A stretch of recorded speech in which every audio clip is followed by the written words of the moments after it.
बिस्मिल्लाहिर्रहमानिर्रहीम। अस्सलाम वालेकुम नाज़रीन। प्रोग्राम तिखियूं ॻाल्हियूं सां गॾु मां आहियां शौकत ज़रदारी। नाज़रीन, पाकिस्तानी सरकार पारां हर महीने पेट्रोलियम प्राइसिस जा अघु वधाया वञनि था। हीउ महीनो बि हिन महीने में माण्हू सम्झो शायदि का अप्रैल फूल ठाहिण जी साज़िश कई वई आहे आवाम सां, पर इहो अप्रैल फूल न हो। 1 अप्रैल ते हुकूमत हिन भेरे बि सची ॻाल्हायो ऐं आवाम जे मथां पेट्रोलियम प्राइसिस जी मद में तमामु वॾो भार विधो वियो, जंहिंजे हवाले सां मुख़्तलिफ़ फैक्ट्स एंड फिगर्स आहिनि, जंहिंमें चयो थो वञे त अरबें रुपया आवाम वधीक पे कंदी पेट्रोलियम प्राइसिस जे हवाले सां। अॼोको प्रोग्राम असांजो पेट्रोलियम प्राइसिस, उनखां अलावा जेका ॿी वॾी ॻाल्हि थी CNG प्राइसिस जेके वधियूं, ऐं उन सां गॾोगॾु नाज़रीन पेट्रोलियम प्राइसिस जी ॻाल्हि हूंदी आहे त पोइ उन्हनि जो इम्पैक्ट फ्यूल एडजस्टमेंट सरचार्ज जे नाले ते पाकिस्तान में जेके एनर्जी बिल्स अचनि था या यूटिलिटी बिल्स अचनि था इलेक्ट्रिसिटी सप्लाई जे हवाले सां, उन्हनि में बि रिफ्लेक्ट थियनि था। इट मीन्स कि इहो सिर्फ़ु पेट्रोल बम न आहे, इहो बिजली जो बम बि आहे। हिकु अहिड़ी बिजली जेका किथे अणलभ आहे ऐं किथे आहे त पंहिंजी मर्ज़ी सां अचे थी, पंहिंजी मर्ज़ी सां वञे थी। इन हवाले सां ॻाल्हाईंदासीं ऐं ख़ासि तौर ते हीउ जेको मामिलो आहे इहो कॉमन मैन जो आहे, हिकु आम माण्हू जो आहे। ऐं सरकार बार बार चवंदी रही आहे, ख़ासि तौर ते सदर साहब 4 अप्रैल ते बि चयो त ताक़त जो सरचश्मो अवाम आहे, हिकु अहिड़ी अवाम जंहिंजी चेल महांगाई चिॿी करे छॾी आहे। जेकॾहिं अवाम ताक़त जो सरचश्मो आहे त पोइ अवाम जे उन्हनि सभिनी मामलनि जो बि ख़्यालु रखणु ज़रूरी आहे, छाकाणि त जेकॾहिं अवामी ताक़त पीपल्स पार्टी खां या सरकार खां हटी करे सरकार जे ख़िलाफ़ु अची वई त पोइ शायदि असांजे हुक्मराननि खे किथे बि मुंहुं लिकाइण जी जॻह न मिलंदी। इन हवाले सां ॻाल्हाईंदासीं। अॼु मूंखे स्टूडियो में जॉइन कयो डॉक्टर अयूब मेहर साहब, वेल नोन इकोनॉमिस्ट आहिनि। काफ़ी सेशंस डॉक्टर साहब सां असां कंदा रहिया आहियूं इन मामले ते। अॼु हिकिड़ो ॿियो सेशन। डॉक्टर साहब आपको वेलकम कहूँगा। सर, अवाम में गुस्सा बढ़ता जा रहा है। अब एहतजाज पहले बिजली की लोड शेडिंग पे हो रहे थे, पेट्रोलियम प्राइसेस पे भी एहतजाज, गवर्नमेंट के ऊपर एक प्रेशर, फिर ज़राए से पता चला कि जी 1-1.5 रुपया या 2 रुपये तक कहीं कहीं प्राइसेस भी कम कर दी गई। मुझे समझ में नहीं आ रहा है, एक तो वैसे ही सर में दर्द है, ऊपर से ये खबरें सुनते हैं तो और दर्द बढ़ जाता है। तो समझ में नहीं आ रहा ये क्या फार्मूला है। फिर डॉक्टर आसम का कहीं मैंने सुना कि वो कह रहे हैं 15 दिन या डेली बेसिस पे हम जो है वो पेट्रोलियम प्राइसेस आगे पीछे करेंगे। तो क्या लग रहा है ये मामला है क्या, माजरा है क्या पूरा? मैं पहले आपकी एक बात को मैं थोड़ा सा सेकंड करना चाहूँगा और थोड़ा सा उसको एक्सपेंड भी करना चाहूँगा। आपने बिल्कुल एक चीज़ इंडिकेट की, ताकत का सरचश्मा आवाम है। ये पीपल्स पार्टी के जो 4 बुनियादी स्लोगन्स थे, अब 5वां भी आ गया है कि शहादत हमारा नस्बुल है, वो भी बिल्कुल अब वो 5वां अब हो गया। उस वक्त जिस वक्त असल में ये 4 स्लोगन बने थे उस वक्त शहादत किसी की हुई नहीं थी। ये उससे 70s का एरा था। तो उसमें जब ताकत का सरचश्मा आवाम है, और इसमें नो डाउट के पाकिस्तान की हिस्ट्री में अगर किसी पार्टी को आवाम के सैलाबी रेला कहा जा सकता है तो वो पीपल्स पार्टी रही है, इसमें कोई डाउट नहीं है। लेकिन अगर आज पूछा जाए कि मौजूदा जो पीपल्स पार्टी की हुकूमत है, इसमें क्या चीज़ आपको नामुनासिब या गलत नज़र आ रही है इनकी चीज़, तो मैं ये उसको अगर एक सेंटेंस में बताना चाहूँ तो उसमें सबसे बड़ी जो खराबी इनके अपने मंशूर और अपने स्लोगन के मुताबिक जो खराबी नज़र आ रही है कि जो चीज़ ताकत का सरचश्मा है और जो इनको फीड करती है ताकत, जिसकी ताकत पीपल्स पार्टी को मिलती है, उस ताकत के सरचश्मे को कमज़ोर किया जा रहा है। बिल्कुल। जो आपकी ताकत का सरचश्मा है अगर वही कमज़ोर हो जाएगा तो आपकी ताकत कमज़ोर हो जाएगी। या फिर वो ताकत, वो जो न्यूटन के लॉज हैं उनमें से अगर every action has equal and opposite reaction, वही हो रहा है। नहीं, ताकत वो शायद अवाम रिएक्शन करने की पोजीशन में तो रहे नहीं, सच्ची बात यह है। अब रिएक्शन भी नहीं आ रहा। इस वक्त अवाम इतनी कमज़ोर हो चुकी है, इकोनॉमिकली माशी तौर पे उसको कमज़ोर इस हद तक किया जा चुका है। और पीपल्स पार्टी की तो रिस्पॉन्सिबिलिटी बनती है कि अपने ताकत के सरचश्मे को पावरफुल बनाए। बिल्कुल।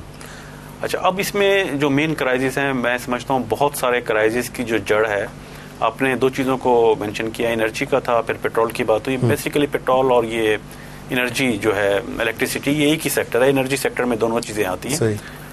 इसमें जो मौजूदा जो बहुत वेरी रिसेंट क्राइसिस था ऑयल प्राइसेस का, इसमें मैं समझ रहा हूँ जो इनसे गलतियाँ हो रही हैं, ये प्रॉपर जिसको एनालिसिस नहीं कर पा रहे, वो ये है कि ये हमेशा जब प्राइस को चेंज करते हैं तो कुछ रीजंस बताते हैं। ठीक। वो कुछ रीजंस वैलिड होते हैं, कुछ वैलिड नहीं, इनवैलिड रीजन होते हैं।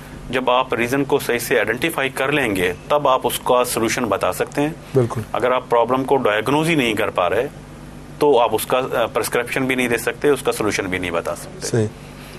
ऑयल की जो प्राइस है, देखिए मामला है सीधा सीधा इंटरनेशनल और लोकल डिमांड एंड सप्लाई का। ऑयल की अगर प्राइस में फ़र्क पड़ता है, इंटरनेशनली अगर चेंज होती है या पाकिस्तान में चेंज होती है, तो या डिमांड उसकी बढ़ गई है अचानक या उसकी सप्लाई कम हुई है, सप्लाई साइड हमारे ना तो कंट्रोल में है, वो ओपिक के कंट्रोल में है। और ओपिक का कहना ये है, वो अपने स्टैटिस्टिक्स से शो करते हैं कि वो सप्लाई को कम नहीं करते, ये इसकी डिमांड के फैक्टर्स होते हैं। ठीक, उसमें 3 फैक्टर्स मैं आपके प्रोग्राम में भी एक दफ़ा आइडेंटिफाई कर चुका हूँ, और वो 3 के अलावा कोई चौथा फैक्टर मुझे नज़र नहीं आता। ऑयल की प्राइस जब इंक्रीज होती है तो उसका पहला एक जो रीज़न होता है वो ये रीज़न होता है कि इंटरनेशनल मार्केट में प्राइस बढ़ गई है।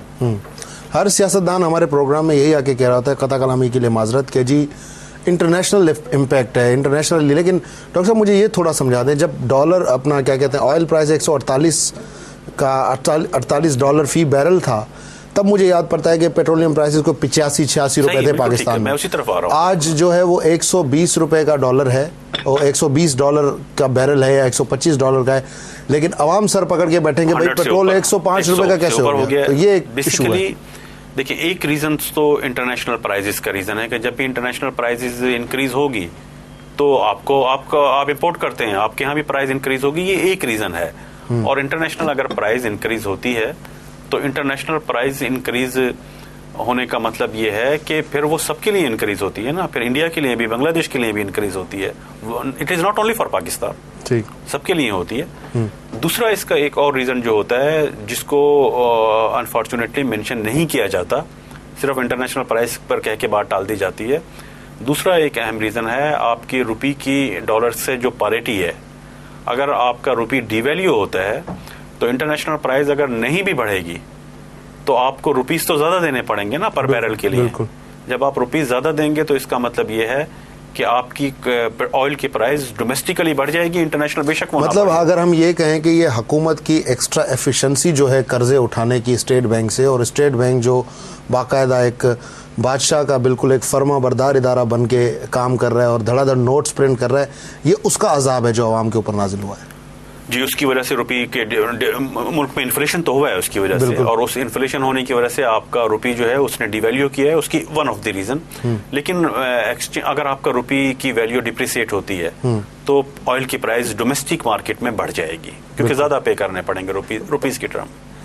रुपी की गिरने की जो मेन वजह होती है, सबसे ज्यादा जो डिवैल्यूएशन की सबसे इम्पोर्टेंट रीजन है, वो है कि आपका बैलेंस ऑफ पेमेंट जो है वो आपके फेवर में नहीं है।